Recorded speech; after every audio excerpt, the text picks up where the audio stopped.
Yo, yo! What's up mga kabutingting? Yan, isang mapagpalang araw sa ating lahat mga kabutingting at welcome back sa ating munting channel. Yan na, ngayon ay araw ng Miyerkules. At andito tayo ngayon sa Barangay Pugaling. Yan, sakop ito ng Maasin City. At mayroon ako ditong nahanap na gagawing electric fan, dalawang desk fan. Ang brand nitong isa, Asahi. Tapos itong isa ay Centrex. Mayroon pang presyo ito. Ito ay 559. Tapos ito daw mga kabutingting ay ni-repair na ito pero hindi daw na repair. So try natin itong i-repair. At bago ko ito umpisahan, yan disclaimer lang. Lahat po ng video na ina-upload ko sa aking YouTube channel ay based lang po sa aking experience at hindi tayo dito nagmamagaling. So una natin gagawin ay hindi na natin ito isaksak dahil mayroon ng kumalikot daw, sabi ng may-ari. Kaya hindi ko na ito isasaksak. Bali, tester lang natin ito. Dali, ilalapag ko lang yung aking tripod. Ayan. Tapos, tanggalin natin tong pangharap na grills. Wala tayong upload kahapon, mga kabutingting. Napasugod na naman ako dito sa maasin. Yan, kung makikita nyo, ay hirap umikot yung kanyang LC. So, tanggalin natin itong kanyang fan cap. Tapos, tanggalin na rin natin itong kanyang LC. Pati na rin itong guard lock para matanggal yung grills or panlikod na screen. Pasugod tayo nang wala sa oras dito sa maasin mga kabutingting kahapon. Pina-check up ko yung anak ko. Ewan ko kung original pa ba itong kanyang motor dahil sumubra. Yan, kung makikita nyo ay nag-DIY na lang. Pero yung ipinalit na motor, tingin ko ay tanso naman. Dali tanggalin natin ito. Kanyang knob. Ayan. Tapos, tanggalin din natin itong tornilyo dito sa pinakatakip ng motor. Ayan. Oops, bago na yung kapasitor na nilagay. Or iba na. Yan, mayroon pang, presyo kung magkano ang kapasitor dito sa Maasin City. 65 pesos. Ayan 65 pesos. So ito ay ni-repair na nga. Yan, tanggalin natin itong tornilyo dito sa pangharap na cover sa motor. Dali lang muna mga kabutingting at ako ay hingi muna ng sapin or karton. So yan, bali ito yung ating sasapin, karton lang. Tapos tayo ay maghanda ng tester dahil hindi naman natin ito tinisting kung ito ba may ugong or wala. Yan, dito yung may-ari sa gilid ko, nanonood si nanay at di natin pwedeng isali dahil ayaw niya. So on lang natin itong ating tester, select natin ito sa OL, tapos kukunin lang natin itong power cord, tapos pindutin natin sa number 1. Ayan, naka number 1 na yan. So kunin natin ito. Dali kung kita ba yung aking tester. Dali ayan, kitang kita sa mata. So pwede natin itong ilagay test probe dito. Ayan, mayroon tayong nakuhang resistance na 767. Pindutin ko lang dito sa number 2, dapat bababa yan. Ayan, 600 mahigit. Number 3. Ayan, good pa itong motor na ito mga kabutingting. Hindi niya na ito original na motor pero tanso naman din yung pinalit. Kaya okay lang. So ito yung ating kalasin natin lahat dahil yung kanyang shafting hindi halos maikot. Umikot lang yung kanina dahil may LC. So baklasin natin lahat. O kaya ay baka hindi ko na siguro ipakita yung pagbaklas nito para mabilis lang. Dahil meron pa kasing isa, hahaba yung video natin. Kaya hindi ko na siguro ipakita yung pagbaklas nito at sa mga bagong napadpad sa aking munting channel. Yan, marami akong upload dyan kung paano ko ito baklasin lahat ng tornilyo. So stay-put muna kayo dyan. So yan, bali lahat ng tornilyo ay natanggal ko na. So ito ay ating hugutin. Yan, kung makikita nyo ay napakaganda pa ng kanyang shafting, napakakinis at wala pa itong groove. So dito lang sa harap ito ayan matigas. Sa harap nag-stack up. So tanggalin natin yung C-clip. Tapos lilihain natin itong kanyang shafting. Kahit anong liha pa ganyan, pwede. Ganyan, pwede. Wag lang yung doon bandang tatamaan or papatungan ng shafting sa bushing. Wag lang paganyan ang liha. So yung pagliha nito, hindi ko na ipakita. Ayan, naliha ko na. So ito yung ating langisan. Yan, dito natin langisan. Tapos ikutin lang natin ng bahagya. Ayaw, natanggal na. So magpapalit tayo ng bushing nito sa pangharap. Pero wala pa itong masyadong groove. Pero papalitan ko na itong bushing sa pangharap maliban dito sa panlikod dahil napakaganda pa ng kanyang shafting. So lihain lang natin itong shafting. Tapos gagamit tayo ng liha na hindi masyadong magaspang para hindi siya kakayurin yung pinaka-shafting niya. Maliban na lang kung marami na ang groove. Yun, lihain mo ng ganitong liha na medyo magaspang. Saka mo titirahin ng liha na hindi masyadong magaspang. Ganun yung technique mga kabutingting. Ayan. Ayan o, halos wala pa itong groove. Kaganda-ganda pa. Ganon din dito sa likod. Pero ito ay ating linisan na lang dito sa pinaka likod niya or lilihain natin. Doy naman ano ko pa lang ito mga kabutingting. Ayan. Lalong kuminis. So okay na yan. So lihain. Pagpagan muna natin. Ayan. Tapos ibabalik na natin ito. Itong electric pan na ito, motor na ito, pang camel. Yung pinalit na motor. Ayan, balik natin itong spacer. Ayan. Tapos tatanggalin natin yung pinaka bushing nito. Ayan. Tanggalin natin yung kanyang lock. Ayan, medyo mahirap itong ano na ito. Bushing na ito. Ayun. Ayan. So ito yung luma. Palitan natin ng bago. O yan. Ito ay bagong bushing yan. So ito yung ating kabit dito. Tapos ayan, may foam naman na ano. Medyo makapal yung foam na nilagay. Ayan, hindi ko na to ano, dadagdagan pa ng foam. Excuse me po. Medyo matigas itong lock na ito ibalik mga kabutingting. Iwan ko lang kung maibabalik ko ito. Yan, ibibihin ko mo lang muna ito. Ayan. So try natin itong ibalik kung mababalik ko ba. Dahil medyo matigas yung kanyang lock. Pag matigas ang lock, medyo mahirap ibalik. Yan ang nga ba sinasabi ko. Andali, papalitan natin ng lock yan. Ayan, ito yung ating ipapalit na lock. Medyo hindi matigas. Mas madali itong pumasok o madaling ibalik kaysa dito napakatigas yung sa original niyang lock. Magkay ka, naloko na. Dali, tanggalin natin. Nasobrahan sa pagtulak. Dali, gagamit tayo ng ibang flat screw. Ayan, ito yung ating gagamitin. So ito pa rin yung lock na ikakabit ko, yung medyo malambot na lock.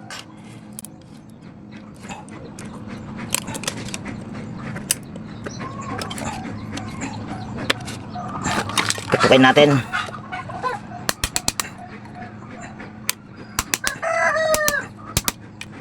O yan. Tapos galawin natin sa kamay. O yan, nagagalaw, kagwang. Nagagalaw siya. Ayusin natin. Kaya nagagalaw dahil maluwag. So kailangan natin itong ibalik.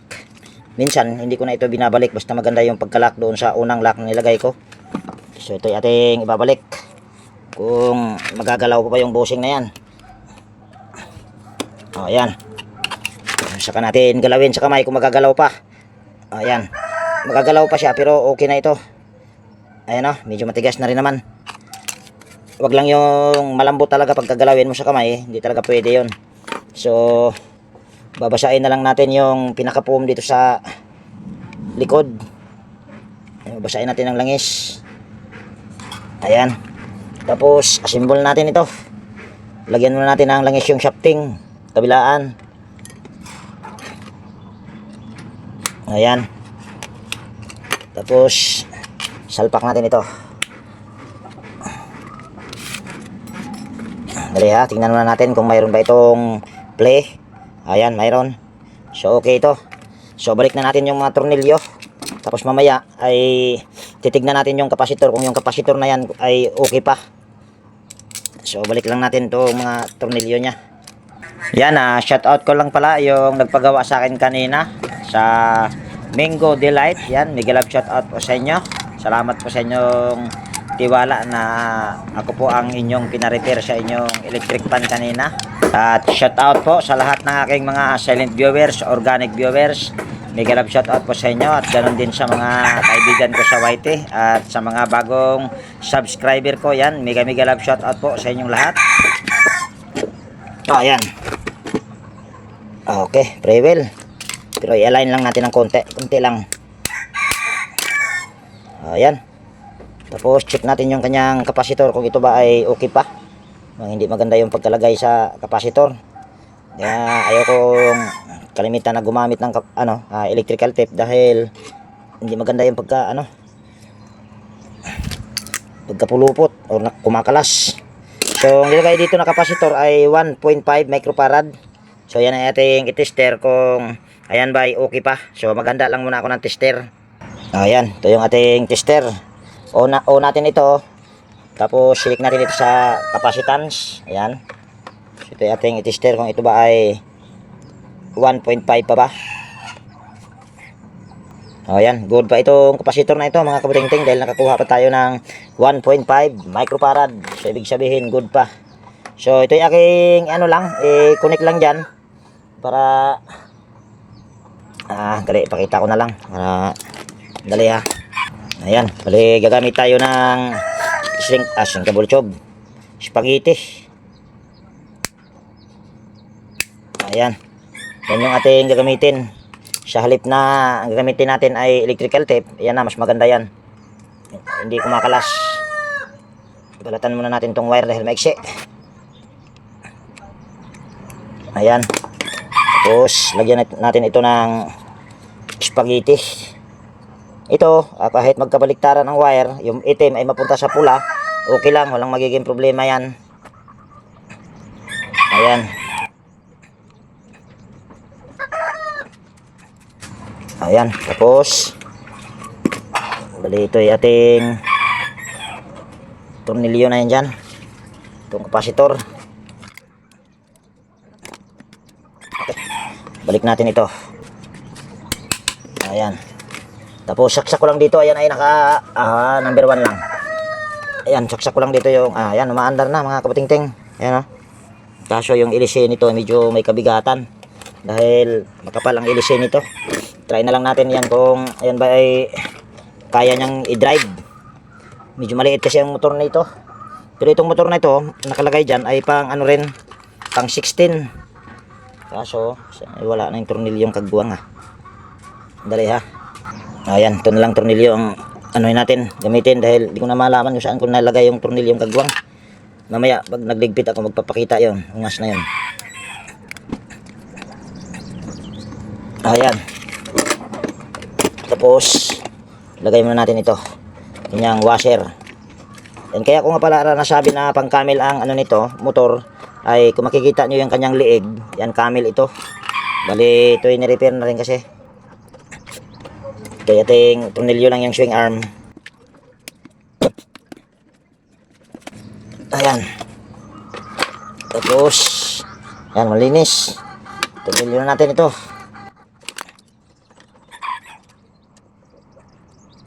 Dali, mukha yatang hindi kasya. Lipat natin. Ayan. Tapos kalimutan itornilyo yung dito sa liig. Lagyan natin ang tornilyo. Ayan. Mamaya na natin yan takpan. Lagay ko muna yung screen at saka ilisi. Bali, pagpagan ko muna yung screen at saka ilisi mga kabutingting. Ayan. Bali, nalinis ko na yung screen at saka ilisi. So ito ay ating kabit na.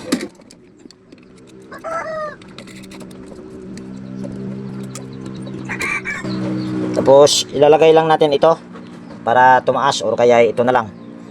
Bali spacer. Ayan. Para umangat yung kanyang ilisin ako. Hindi pwede. Lagay pa natin ito. Ayan. Para umangat ng bahagya yung kanyang ilisi. Saka natin lagyan ito. Ayan. Tatama kasi yung ilisi doon sa panlikod ng screen mga kabutingting kung hindi mo lalagyan. Dahil hindi niya na kasi ito original na motor. Ayan. So mamaya na natin yan takpan. Testing muna natin yan kung ayan ba ay kaya niyang i-drive dahil medyo may kabigatan yung ilisi.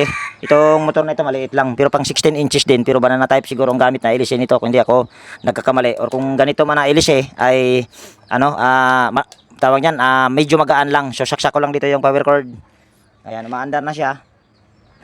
Pero hindi siya ganoon ka bilis.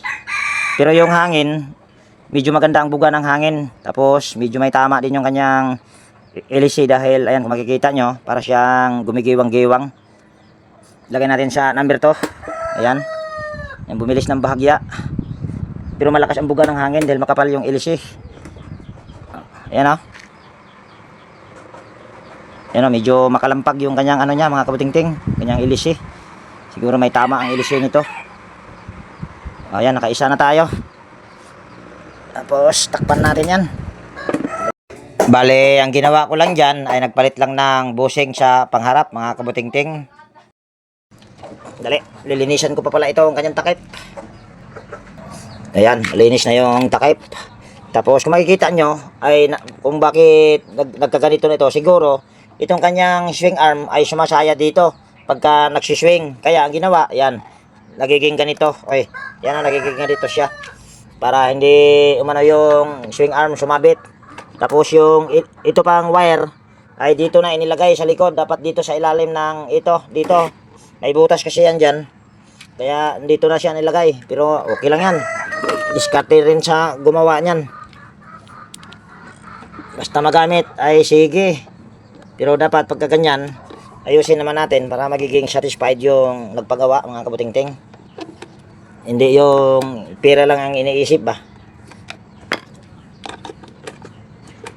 Ayan. Okay na yan. Gamitin muna natin ito. Ayan o. Gamitin muna natin. Lagay natin sa number 3. Ayan. Swing natin. Okay. So dito naman tayo sa isa. Nakatali-tali na ito. Ito hindi ito sigurado kung ito ba ay ma-repair. Pero try natin dahil gusto ng may-ari. Ito ay ma-repair. Kahit ito ay China lang. Putulin muna natin yung mga tali.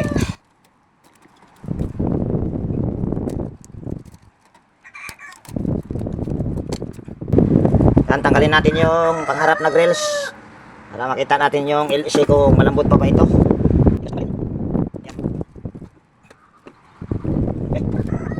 Ayan, ikot natin yung LC yan. Kung makikita nyo, malambot. Ayan o. Pwede itong nagiging problema nitong motor.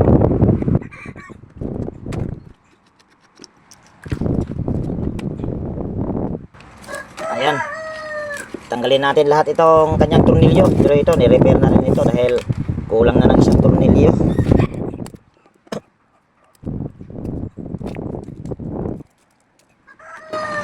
Yan, kalas-kalasin natin ito lahat mga kabutingting.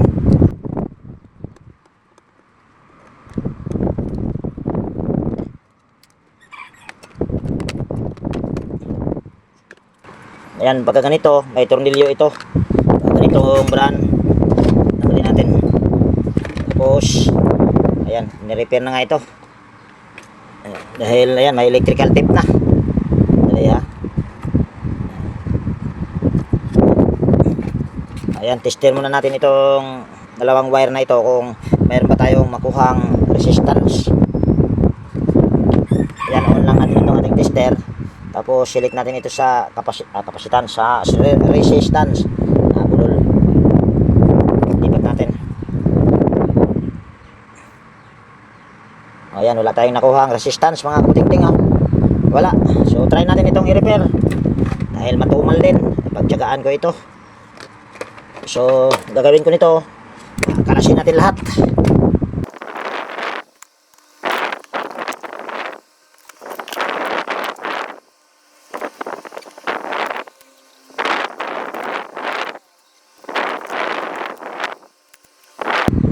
Ayan. Hugutin lang natin. Ayan. Maganda pa yung kanyang rewind. Medyo pinakailaman na. Try lang natin ito kung kaya pa. Dali, magpapainit muna ako ng hinang.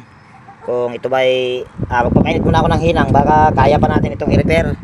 Ayan, mali, meron na ako itong hinang na pinainit. So ang gagawin lang natin ito, putulin natin ito dito banda. Kaya natin ito puputulin ang para ma-wirings natin lahat. Kasi kung halimbawa hanapin lang natin yung isang wire kung saan kumalas yung hibla, kalimitan kasi yun yung sakit pag mga ganito or nagiging problema, babak job lang din ang mangyayari mga kabuting-ting. Kaya mas maganda kung magre-repair ka ng ganito ay i-wirings mo lahat para hindi ka mabakjaban. Ayos lang natin. Tapos i-zoom in ko lang at lipat ko lang yung camera para kitang kita yung ginagawa ko. Yan, zoom in lang natin dahil medyo maano ito, manipis ang hibla. Sana din ma-repair natin ito. Tapos ito yung ating tanggalin muna natin ito. Ako, ayaw matanggal, putulin na lang natin. Okay, ay nahilap ang kagwang. Ayan, try natin itong i-repair kung kaya pa. Kung kumpleto pa ang hibla nito, mare-repair ito. Pero kung nagkaputol-putol na, malabo na ito. Ayan, kumpleto pa naman, 8 piraso. So tingin ko may pag-asa pa ito.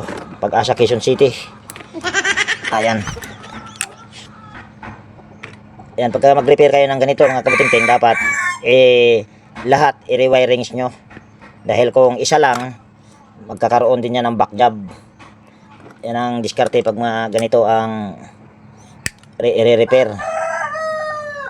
Dali ha, balatan muna natin ito. Ayan. Ayan, tapos kuha tayo ng extra wire. Andali. Hindi pa masyadong kita nakayoko. Ayan. Ito yung ating ipupulupot dito sa kulay itim.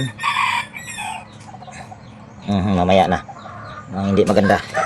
Mamaya. Dali ha, babalatan ko muna ito. Wala kita. Ayan. Mahabang pagkabalat yan. Lagay muna natin dito. Hindi pala kita. Hayaan na. Tapos tanggalin natin itong mga suklob. Kaya lang naman ito nagiging ganito dahil kalimitan nito mga kabuting-ting kumakalas yung mga hibla na nakahinang dito sa mga wire na ito. Dali, kukuha pa tayo ng isang wire. Medyo matrabaho nga lang pagka ganito, pero sabi ko nga ay pagtiyagaan ko ito dahil medyo matumal din ngayon. Ayan, tapos hahatiin natin ito. Ayan. Pulupot natin yung hibla. Ito yung kung tawagin nila ay single capacitor. Ako naman ay gaya-gaya lang sa mga ano nito, mga master. Dahil ako naman kasi hindi nag-aral nito. Kaya gumagaya-gaya lang ako kung ano yung tawag nila nito. So yung kalahati pupulupot natin para matabunan yung isang hibla para nang sa ganun din matibay, tapos maihinang din natin. Dahil kung hindi mo ito hahatiin o diretso man lang ipupulupot yung kanyang hibla, ay yan, kakalas at mahirapan ka sa paghinang.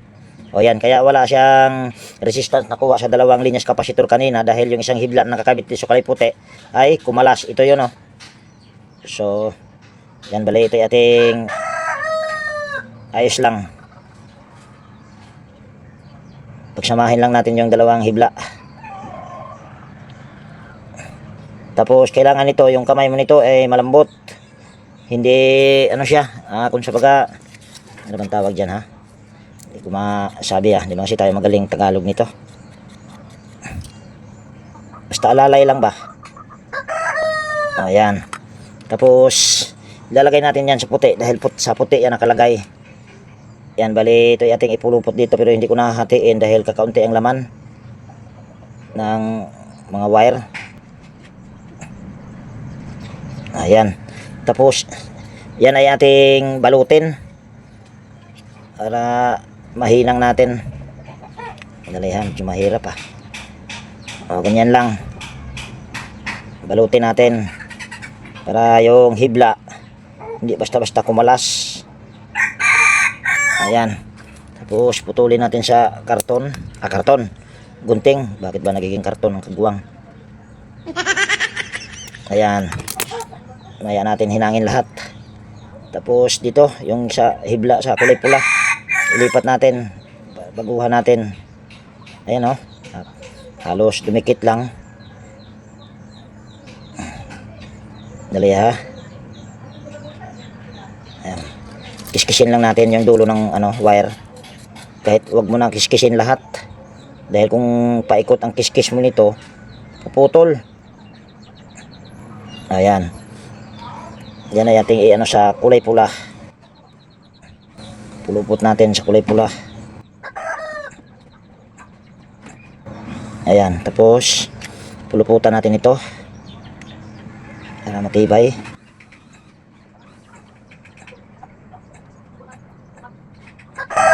Ayan. O, ayan.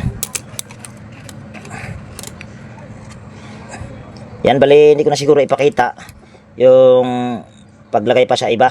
Kung ano yung ginawa ko dito sa kulay puti at saka sa kulay pula, yun din yung gagawin ko dyan sa mga natitira pa, mga kabuting-ting. Dahil ipapakita ko lahat, hahaba i-video natin. Basta ang importante lang nito ay ingatan nyo lang na wag magkapatid-patid yung hibla. So, stipot muna kayo dyan. So, ayan, update ko kayo dito sa aking ginawa. Bali, ito na lang isa ang hindi ko pa na ay lipat. So, dito ipapakita ko muna kung ano naman ang diskarte dito. So, kung nito kulay black, so pulupot natin yung isang hibla dyan. So, ayan. Tapos, anuhan natin ng extra wire para ito ang ating ikakabit sa linya ng kapasitor. Para din maganda. Para yung hibla ay nandoon sa ilalim. So, ayan. Tapos, ihinang pala muna natin ito. Maandar na daw. Oh, andar na nay. Sige.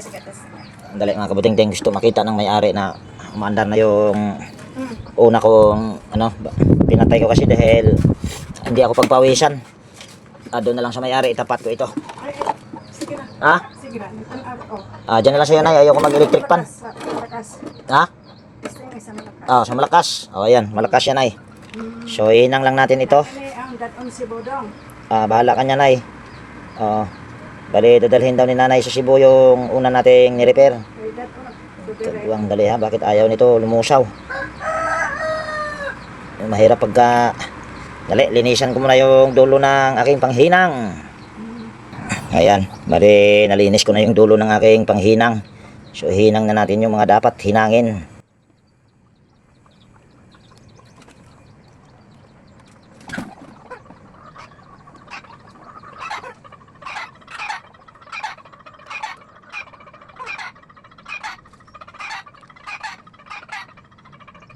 Iya pa. Nakabit na sa suba. Ayan. Nahinang na. So, ito yung ating susukluban. Yan yung mga panuklob niya pa rin ang aking gagamitin. Maganda pa naman.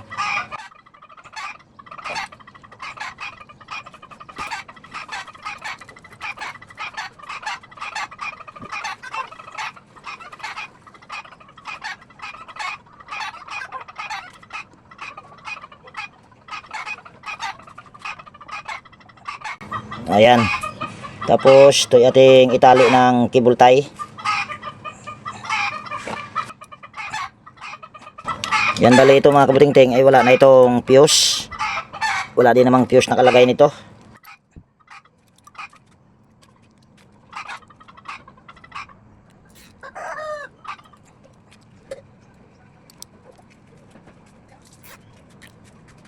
Yan, tulin natin.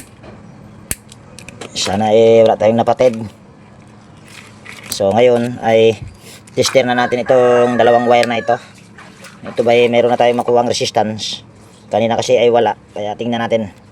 Ayan. Tapos zoom out ko lang. Ayan. Tapos kunin ko lang yung aking tester. On lang natin ito. Select natin sa OL. Tapos tingnan natin kung ito ba ay meron na tayong makuha ang resistance. Ayan. Meron na tayong nakuha. Ano, 600. Pero parang mababa. Dapat ina sa mga 900 or 1,000, pero ito mababa. Try na lang natin sa Actual dahil hindi naman ako kabisado nito. Dahil hindi naman ako nagre-rewind. So, yan, bali hindi ko na ito papalitan ng bushing dahil maganda yung kanyang shafting niya, no. Yan, napakakinis pa. So, gagawin ko na lang ito ay lalangisan ko na lang yung shafting pati yung foam nito sa likod. Ayan. So, ito yung ating symbol. Dali ha. Merong may hiblang dito. Dali. Wala pa ka maputol. Dali ha. Baka maputol ang kagbuwang ha. Ganyan lang. Ang delikado. Dali ha. Lagyan pa natin ng yan. Cable tie. Dahil may isang hiblang baka maputol. Pag naputol ito, wala na. Ayan. Ayan. Okay na yan. So, symbol natin. Nako, mahirap pa. Nako, mamali ganyan.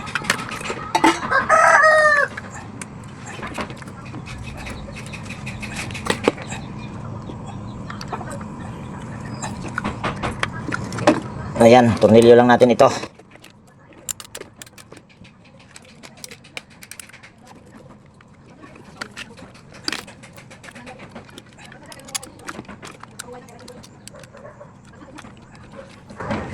Ayan, bali dalawa lang muna yung aking ilalagay na tornilyo. Ipapakita ko lang sa inyo na ito ay umaandar na. Ayan, ma-pre-wheel naman. So, tingnan muna natin itong kanyang kapasitor kung ito ba ay okay pa. Bali, hindi ko na ipakita yung pagkasimbol nito. Dali lang naman ang pagkasimbol, kaya dalawang tornilyo lang muna yung aking inilagay. Dali, kuha tayong tester. Medyo mahaba na naman yung video ni Inting ang kagwang. Ayan, on lang natin ito. Tapos, select natin ito sa OL, capacitance. Ito ay 1.2 microfarad, malabo. Ayan 1.2. So, tignan natin kung ito ba ay okay pa. Ayan, 700 na lang mahigit. 735. 52. Ano ba to? Ayan, 700. Basta 700 mahigit. Gulo ng tester na ito Ayaw tumigil. Kuha lang ako ng bagong kapasitor. Bali, yung kakabit kong kapasitor dyan ay 1.5. So, ayan. Ito yung ating kakabit na kapasitor. Ito ay 1.5 microfarad. Bago ito, mga kabuting-ting. Nakabalot pa ito pero hindi ko na ipinakita yung pagtanggal ng balot. So, kabit lang natin ito dito. Ayan. Tapos, ayusin ko lang ito. Gitna ko lang. Tapos, talian ko na lang ito kanyang shafting para makita nyo lang na yan ay gumagana na dahil hindi ko na nga ipakita yung pagkasimbol. Ayan. Ayan, kita naman yan pag umikot. So, andali ha. Ayan, bali, saksak ko natin tong cord nya. Ayan, tapos saksak ko lang dito. Tingnan nyo na lang kung ayan ay ikot na. Ayan, nakasaksak na dito. Tapos pindutin ko dito sa pindutan. May ugong lang. Ayan, ayan, gumagana na siya. Kaso, medyo mabagal. Kahit bago na yung shafting. Bago na yung shafting, bagong kapasitor. Iikot lang siya pagka ikutin sa kamay. Dali ha, wala kaya akong napatid. Kagbuwang talaga. Sayang yung oras natin pag hindi ito nare-repair Ang hinayang ko pagka hindi nare-repair, mga kabuting-ting. Ayan, mayroon naman tayong nakuhang resistance. Kaso, pag mga ganyan talaga, dahil sabi ko nga kanina, napakababa. Dapat ang makukuha natin dyan nasa mga 900 or 1,000 or mahigit pa sa 1,000. 1.2, ganyan, 1,200, ganyan. Pag mga ganyan na mababa na yung ating resistance na makuha, tapos umaandar, pero mabagal, ibig sabihin yan, mga kabuting-ting, ay sira na. So, ibig sabihin, ito, na tawag niyan, umiikot naman sana, kaso mabagal. Sa madaling salita, hindi ko ito na-repair. Kahit naayos ko yung kanyang mga wiring sana. So, sayang. Bali, ang nagawa lang natin ito ay yung kanyang itong asahe. Ayan. So, ang ginawa ko lang natin dyan ay nagpalit lang tayo ng bushing. Ito sana, naayos natin yung wiring, kaso mabagal. Sayang talaga, mga kabuting-ting. So, bali dito ko na tapusin yung video natin. Kahit isa lang yung na-repair natin, at least sinubukan natin itong isa. na i-repair kaso sablay. May problema talaga yung motor. So yan, kung mayroon kayo ditong natutunan at kung nagustuhan nyo itong video na ito, yan baka pwedeng palike at pakishare at higit sa lahat kung bago kayong napadpad dito sa aking munting channel, baka pwede pong hilingin ko po ang inyong pag-subscribe at pakipindot na rin yung notification bell at ilagay sa all para ma-notify po kayo pag mayroon akong mga bagong i-upload na video. So ayan, ako ay mag-iwan na po sa inyo ng ingat tayo palagi at God bless po sa ating lahat mga kabutingting. Yan, bye bye na po!